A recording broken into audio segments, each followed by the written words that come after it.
Alright mga master, so welcome back ulit sa ating YouTube channel. So update na lang tayo ngayon sa ating project. Bali dito mga master sa ating terrace. Ayan, so kung makikita nyo mga master, isa maputi na.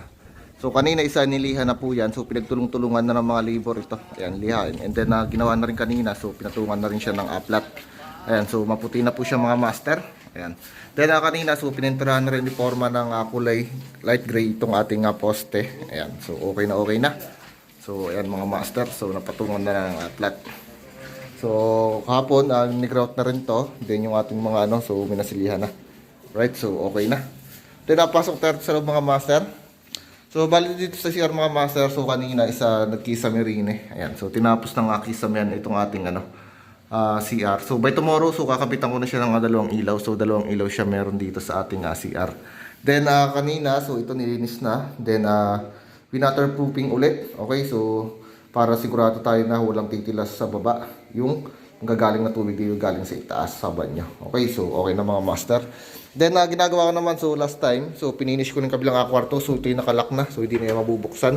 Then dito naman tayo sa bedroom 3. So dito sa bedroom 3 mga master, ayan. So yung ginawa ko, so pinatungan ko na ng kulay blue yung ating walling dito. Ayan. So first coating pa lang yan. So pinaikutan ko muna siya ng first coating. Ayan. So okay na. Ayan mga master.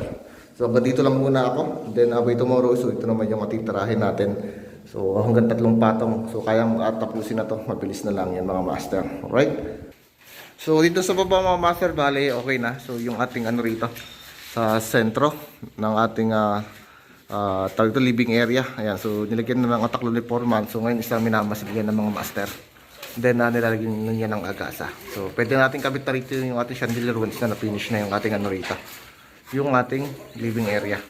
So dito na mga master sa labas natin, bali yun inasintahan kanina itong ating yung ating bakod. So mataas na. Then binuhusan na rin kanina yung tatlong rito poste. Ayan, so sabay-sabay na.